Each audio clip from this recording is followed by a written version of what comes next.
নমস্কার বন্ধুরা, সকলে কেমন আছো? আশা করছি ভালো আছো, আর আমিও ভালো আছি তোমাদের ভালোবাসা নিয়ে। তো সবার প্রথমে জানাই শুভ মহালয়া, প্রীতি, শুভেচ্ছা, ভালোবাসা, অভিনন্দন সকল বন্ধুদের জন্য। তো আমার ডেইলি ব্লগে তোমাদের সকলকে স্বাগত জানাই।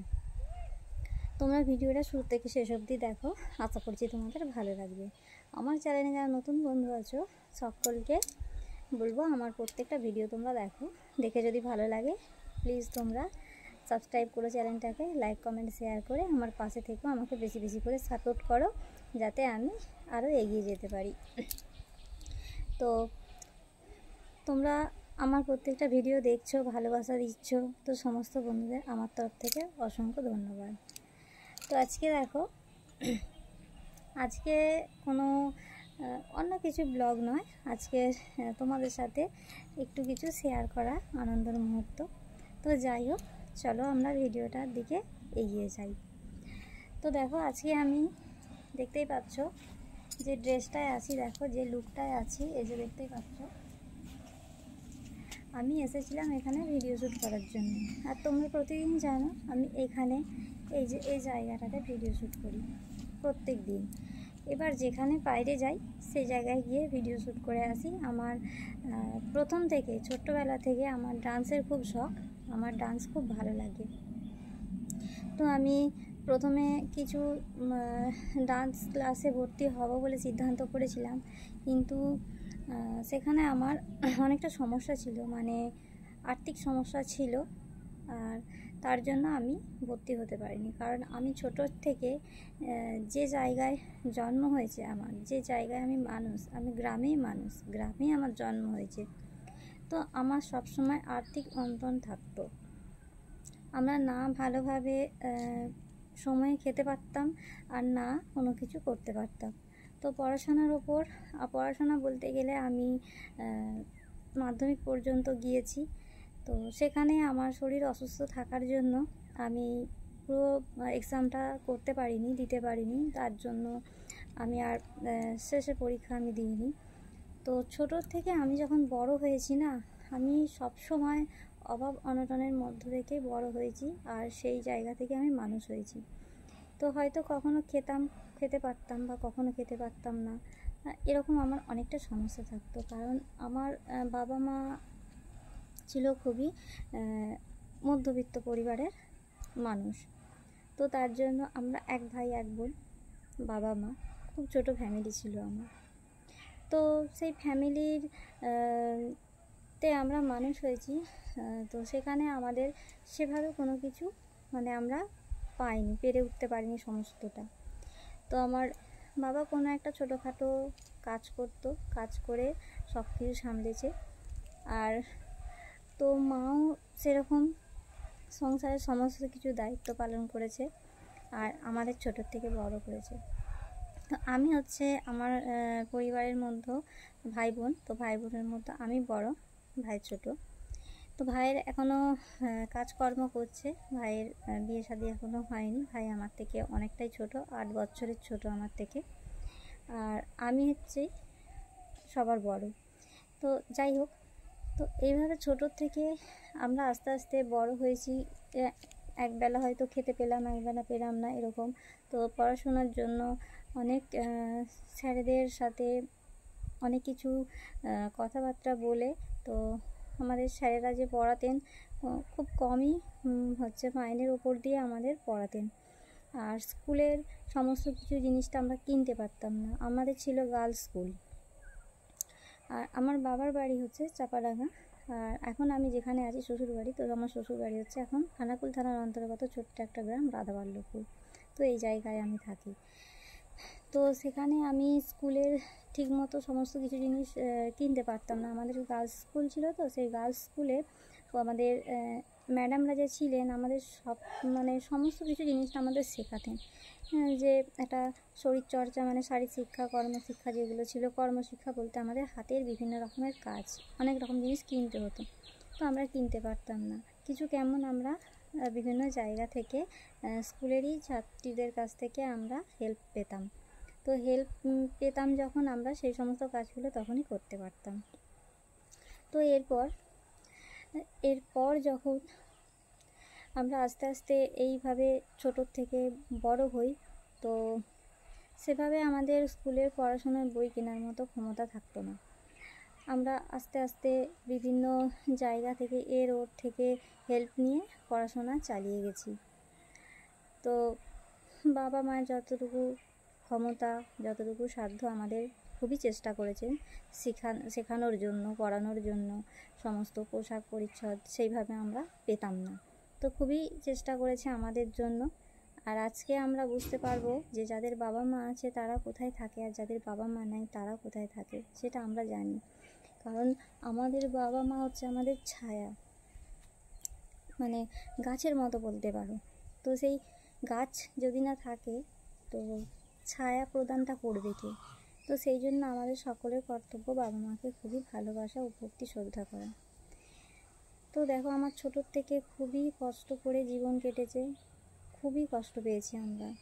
খুব কষ্টের মধ্য দিয়ে থেকেও আমাদের বাবা মারা অনেক চেষ্টা করে যে ছেলে মেয়েরা একটু পড়াশোনা করুক, একটু শিক্ষা পাক, যেটা বাবা মা এরা করতে পারে না সেটা তার সন্তানরা করুক, সেটা চায়। তো সেই জন্য আমি যতদূর, মানে আমার বাবা মার ক্ষমতা যতদূর ছিল আমরা ততদূরই পড়াশোনা করেছি। আমি মাধ্যমিক দিয়েছিলাম, তো শেষ এক্সামটা আমি দিতে পারিনি, ম্যাথ। তো সেটা দিতে না পারার জন্য আমার মানে বুঝতে পারছো একটা পরীক্ষা না দিলে কীরকম অবস্থা হয়, তো সেই অবস্থা আমার হয়েছিল। তো আমি আর পড়লাম না, পড়া ছেড়ে দিলাম। তখন আমার খুবই অল্প বয়স, আমার বয়স ছিল তখন 15 বছর আমি যখন মাধ্যমিক দিলাম। তো মাধ্যমিকের সিটে কিছুতেই বসতে দেবে না, তো তখন আমাকে আবার একটু বয়সটা বাড়াতে হলো। সেটা হেল্প করেছিল আমার টিউশন টিচার, তো হেল্প করেছিল আমাকে, যে প্রাইভেট টিচার ছিল। তো সেই টিচার আমাকে খুবই হেল্প করেছিল সেই দিক থেকে। আর পরীক্ষা আমি দিতে মানে আমি যেতাম আসতাম, তো আমাকে ওই প্রাইভেট টিচারই আমাকে নিয়ে যেতে নিয়ে আসতেন। আমাকে উনি খুবই হেল্প করেছেন, আর মাইনে না নিয়েই আমাকে অনেকটা দূর পড়িয়েছেন। তো এইভাবেই আমাকে আস্তে আস্তে ধাপের পর ধাপ এগিয়ে যেতে হয়েছে। খুবই অভাব অনটনের মধ্য দিয়ে আমার দিন কেটেছে। খুব মানে কিছু বলার নেই, এত অভাব অনটনের মধ্যে আমাদের দিন কেটেছে, সেটা কিন্তু আমাদের বলার কিছু নেই। তো যাদের এরকম পরিস্থিতি গেছে তারা নিশ্চয়ই সমস্ত কিছু জিনিস জানে। তো এইরকম পরিস্থিতির মধ্য দিয়ে আমাকে প্রত্যেকটা দিন কাটাতে হয়েছে, কখনো না খেয়ে, কখনো খেয়ে, কখনো বা সবার সমস্ত কিছু জিনিস দেখে। তো আজকে যখন মহালয়া, মানে আমাদের মায়ের আগমন বার্তা, তো দুর্গা মায়ের আগমন বার্তা, তো তখন আমার আজকে ভিডিওটা এই নিয়েই আসা যে আমার ছোটোবেলাকার দিনটা আমার মনে পড়ে গেল হঠাৎ করে। তো সেটাই আমি তোমাদের সাথে শেয়ার করছি। তো ছোটোবেলায় যখন দেখছি যে পুজো আসার 1 মাস আগে থেকেই সবাই অনেক রকম জিনিসপত্র কিনছে, নতুন জামা পোশাক থেকে আরম্ভ করে সমস্ত কিছু জিনিসপত্র কিনছে। তো আমরা 2 ভাই বোন। তো আমাদের বাবা মায়ের সেরকম ক্ষমতা ছিল না যে বছর বছরে নতুন পোশাক কিনে দেবে। আমাদের 1 বছর নতুন পোশাক কিনে দিলে পুজোর জন্য সেটা আবার ভালোভাবে পরিষ্কার করে গুছিয়ে রেখে দিতে হতো পরের বছরের জন্য। তো এইভাবে আমাদের পুজোর পোশাক কেনা হতো। আর জামা কাপড় তো আমরা খুবই কমই কিনতে পারতাম, আমরা সেভাবে পরতে পারিনি। অনেকে আমাদের তখন পুরানো জামা কাপড় দিলে তো আমরা তখন পরতে পারতাম, আমাদের এতটাই কষ্ট গেছে।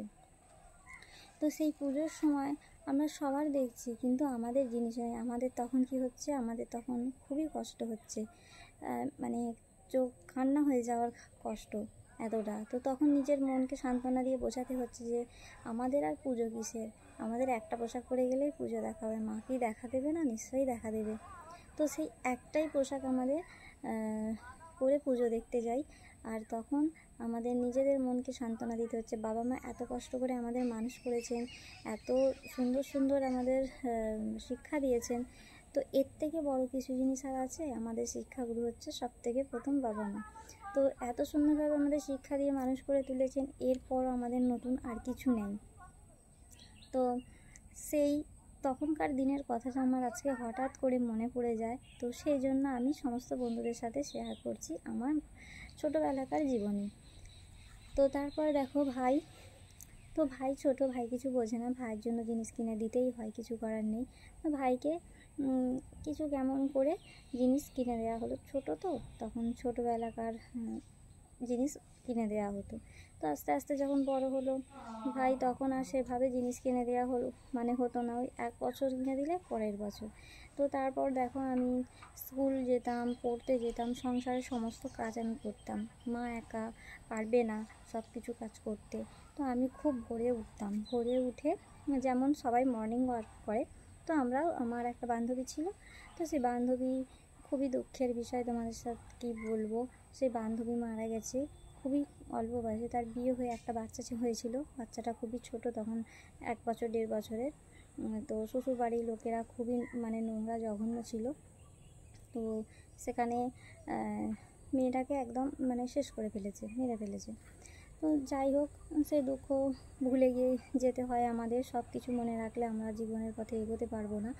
তো এইভাবে আমার ভাইকেও আমরা আস্তে আস্তে এইভাবে মানুষ করলাম। মানুষ করার পর দেখো আস্তে আস্তে যখন আমার বয়স হচ্ছে, তো তখন অনেক জায়গা থেকে আমার দেখাশোনা আসে, বিয়ের প্রস্তাব আসে। তো সেই বিয়ের প্রস্তাব আসায় আমার বাবা মা গরিব, কিছু জিনিস দিতে পারবে না। তো এবার আমাকে সবাই ছোটোবেলায় নাকি বলে যে সবাই বলে যে খুব দেখতে সুন্দর। তো আদেও আমি জানি না দেখতে সুন্দর কি না, সেটা আমার সকল বন্ধুরা জানে আর আমার ভগবানই জানে। তো তিনিই তো আমাদের পাঠিয়েছেন এভাবে, তো তিনিই জানেন। তো এইভাবে আমার অনেক প্রস্তাব আসে বিয়ে, অনেক অনেক জায়গায়। কিছু কেমন জায়গা তোমাদের বলি, নেপাল, ভুটান, বাংলাদেশ, এইসব জায়গা থেকে আছে। তো কোচবিহার, আরও অনেক বাইরে বাইরে। তো অত দূরে দেওয়ার আমার বাবা মায়েরও ইচ্ছে ছিল না, আর আমারও পছন্দ ছিল না। তো সেই জন্য এবার অনেকে বলছে ছোট, এখন 15 বছর বয়স, এই বয়সে বিয়ে দেওয়া উচিত না। তো সেটাও ঠিক, সেটাও একরকম। তো আমার ছোটোবেলাকার জীবনে খুবই কষ্টের গেছে। এরপর আসছে আমার বিবাহিত লাইফ। তো দেখো আমার বিয়ে হয়েছে 15 বছর 4 মাস বয়সে। আমি সেই মাধ্যমিক পরীক্ষা দেওয়ার 1 বছর, তখন 1 বছরও হয়নি আমার বিয়েটা হয়েছে। তো যাই হোক, শ্বশুরবাড়ির থেকে আমার স্বামী দেখতে গিয়েছিল প্রথম, সেটা ষষ্ঠীর পরের দিন। তো আমি যাচ্ছিলাম আমার মেজো কাকিমার দিদির বাড়ি। তো সেখানে কালী পুজো ছিল, তো নিমন্ত্রিত ছিলাম আমরা। তো সেখানে আমরা যাচ্ছিলাম। আর এখান থেকে আমার জায়ের একটা ভাই, আমার শানুপুর শ্বশুরের বৌমা, আমার যা, তো তার এক ভাই আর আমার স্বামী, দুজন মিলে দেখতে গেল। তো আমার হাজব্যান্ড যখন আমাকে দেখতে গিয়েছিল, তখন আমি একটা গ্রিন কালারের লম্বা ড্রেস পরেছিলাম। আর চুল, তখন আমার মাথায়তে খুব চুল ছিল। চুল খুলে আমি দাঁড়িয়েছিলাম রোদ্দুরে চুলটা শুকনোর জন্য, তারপর আমি যাব। তো তখন আমাকে সেই অবস্থায় দেখে ফেলে। তো দেখে দেখাতেই পছন্দ হয়ে যায়। আর পছন্দ হয়ে যাওয়ায়, আর আমার হাজব্যান্ড এখন অত শুরুর থেকে সোনার কাজ করে। তো পছন্দ হয়ে যাওয়ার পর তো আমার মাকে বলে একটা ছবি দেওয়ার কথা। তো ছবি দিয়েছিল, এখানে সবাইকে দেখিয়েছিল, সবার পছন্দ। তো ও দাবি করেছিল যে 3 ভরি সোনার গহনা চাই আর 25,000 টাকা নগদ চাই। তো আমার মা প্রথমেই বলেছিল দিতে পারবো না আমরা এত কিছু, তো সম্ভব নয়। তো যদি কেউ এমনি নিয়ে যায় তাহলে হয়তো হবে, কিছু কেমন মেয়েকে আমি সাজিয়ে দেওয়ার মতো রাখবো ব্যবস্থা। তো অনেক কিছু টানি করার পর অবশেষে এখান থেকে রাজি হয়ে গেল আমার শ্বশুর মশাই, আমার বড় যার শ্বশুর, সবাই রাজি হয়ে গেল। রাজি হয়ে যাওয়ার পর এমনি আমার বিয়ে হলো, কোনো কিছু লাগলো না, এমনি বিয়ে হলো। তো দেখো বন্ধুরা, আজকে ছোটোবেলায় আমি যেই কষ্ট উপভোগ করে এসেছি, আজকে আমাকে এই জায়গায় এসে, শ্বশুর বাড়ি এসে আমার হাজব্যান্ডের সাথে কোনো কষ্ট উপভোগ করতে হয় না। কারণ আমার হাজব্যান্ড হচ্ছে খুবই ভালো মনের মানুষ, আর আমার ফ্যামিলিও খুব ভালো। তো আমি যে জায়গায় এসে পৌঁছে গেছি, তো সেই জায়গায় আমার কোনো অসুবিধা নাই। আমাকে সমস্ত জিনিস না চাইতেই আমি পেয়ে যাই। তো আজকে আমার পরনে যে পোশাকগুলো তোমরা দেখছো, যে লুকটায় দেখছো, এটা সবই আমার হাজব্যান্ডের জন্য। তো আমার এখানে যদি বিয়ে হয়ে যাওয়ার পর আমার লাইফ চেঞ্জ হয়ে গেল, তো আমার বাবা মায়েরও, আমার যখন বিয়ে হয়ে গেল, বাবা মায়েরও লাইফ আমার চেঞ্জ হয়ে গেল। বাবাকে অনেক কষ্ট করতে হলো না, কষ্ট থেকে মুক্তি হলো। আর আমার বাবার এখন একটু প্রবলেম আছে, চোখের প্রবলেম। আমার বাবার চোখের অপারেশান করতে হবে, তো তার জন্য আমরা একটু সমস্যা চিন্তিত আছি। তো সমস্ত বন্ধুদের বলবো তোমরা একটু আমাকে হেল্প করো, সবাই আমাকে অসংখ্য ভালোবাসা দাও, সাপোর্ট করো, যাতে আমি আমার চ্যানেলে সফলতা পাই, সফলের দিকে পৌঁছে যেতে পারি। আর আমার বাবার চোখ অপারেশানটা যাতে ভালোভাবে সুস্থভাবে হয়ে যায়। তো সমস্ত বন্ধুদের একটু বলবো তোমরা আমাকে আশীর্বাদ করো, আমাকে ভালোবাসা দিও, সাপোর্ট করো, আর আমি যাতে আমার লক্ষ্যে পৌঁছাতে পারি, সফলতা পেতে পারি। তো এখন আমার ভাই বলবো বাইরে কাজ করছে। তো বাইরে কাজ করতে বলছে, ও সোনার কাজ পারে না, সোনার কাজে গিয়েছিল, সোনার কাজ পারে না, ও কোমরের সমস্যা আছে। তো সেই জন্য একটা পাখার ফ্যাক্টরিতে কাজ করে, কারখানায়, পাখার কারখানায় কাজ করে এখন কোনো রকমে তাদের এখন সংসার চলছে। কোনো সেই রকমভাবে আগের মতো আর অসুবিধা নেই, এখন কোনো রকমভাবে এদিক ওদিক করে তাদের মোটামুটি চলে যাচ্ছে। আর আমিও কিছু এখান থেকে হেল্প করি, তো সেই হেল্পের কারণে তাদের সমস্ত কিছু চলে যাচ্ছে। তো এখন আমি বিবাহিত লাইফে খুবই সুখী, আমার 2 বাচ্চা আছে, হাজব্যান্ড আছে, আমার শ্বশুরমশাই আছে, শাশুড়ি মা নেই, পরলোক গমন করেছেন। তো সকল বন্ধুদের আমার জীবনের শুরু থেকে শেষ পর্যন্ত আমি তোমাদের বললাম। আর ভিডিওটা ভালো লাগলে তোমরা লাইক কমেন্ট শেয়ার করে চ্যানেলটা সাবস্ক্রাইব করে দিও, আমাকে প্রচুর ভালোবাসার সাপোর্ট দিও। আর আমার বাবার যাতে চোখের অপারেশনটা খুব তাড়াতাড়ি হয়ে যায়, তোমরা একটু আশীর্বাদ করো, আমাকে তার জন্য একটু হেল্প করো, যাতে আমার চ্যানেলটা গ্রো করে। আমার চ্যানেল গ্রো করলেই আমি সমস্ত কাজগুলো করে নিতে পারবো, বা আমি সফলতার পথে পৌঁছে গেলে আমি খুব তাড়াতাড়ি কাজগুলো করে নিতে পারবো। আর তো দেখো আমার 2 বাচ্চা, আমার বড় ছেলে 15 বছর বয়স, বড় ছেলে 8-এ পড়ছে, আর ছোটো ছেলের 10 বছর বয়স, তো ছোটো ছেলে এখন 3-তে পড়ছে। তো ইংলিশ মিডিয়াম থেকে পড়ছে, আর বড়টা এখন হাই স্কুল, তো বয়েজ স্কুল তোমরা জানো, তোমাদের আগেও বলেছি। তো এইভাবে দেখো আমার 2 বাচ্চা আস্তে আস্তে বড় হচ্ছে। আর আমি এখন আমার ইউটিউব চ্যানেলের সমস্ত বন্ধুদের সাথে আমি এখন মানে বন্ধুত্ব করে নিয়েছি, সবার সাথে খুবই আনন্দে দিন কাটছে। আর সমস্ত বন্ধুদের জানাবো তোমরাও খুব আনন্দে দিন কাটাও আমার মতো। আমি যে মানে অভাবের অনটনের মধ্য দিয়ে মানুষ হয়েছি, বড় হয়েছি, আজকে যদি আমার এই জায়গায় বিয়ে না হতো, হয়তো কোথায় কী হতো, কীরকম হতো সেটা আমি বুঝতে পারতাম না। এখানে আজকে বিয়ে হয়েছে, আমার হাজব্যান্ড খুব ভালো মনের মানুষ, খুব ভালোবাসে আমাদের সকলকে, আমার বাবা মায়ের ফ্যামিলি থেকে, আমাদের ফ্যামিলি থেকে সবাইকে খুবই ভালোবাসে, আর সব দিক থেকে যতটা পারে আরও আদার্স মানুষকে হেল্প করার চেষ্টা করে, যাতে সবাই হেল্প পায়, ভালোবাসা পায়। তো চলো বন্ধুরা, আমি আমার মানে লাইফটা তোমাদের সাথে শেয়ার করলাম। আমার ছোটোবেলার থেকে বিয়ে হওয়ার পর পর্যন্ত আমি আমার জীবনী তোমাদের সাথে শেয়ার করলাম। তো আশা করছি তোমাদের ভিডিও ভালো লাগবে, ভালো লাগলে অবশ্যই লাইক কমেন্ট শেয়ার করে দিও ভিডিওটা, আর আমার চ্যানেলটা সাবস্ক্রাইব করে দিয়ে পাশে থেকো। তো চলো আজকের মতো এখানেই ভিডিওটা শেষ করছি, আবার আসবো অন্য কোনো দিন, অন্য কোনো এক নতুন ব্লগ নিয়ে। তো তোমরা সকলে ভালো থেকো, সুস্থ থেকো, সকলকে ভালো রেখো, আর আমার ভিডিও বেশি বেশি করে দেখে আমাকে একটু হেল্প করো, সাপোর্ট করো। তো চলো বন্ধুরা, শুভ মহালয়া। আজকের মতো আজকের মতো ভিডিওটা শেষ করছি।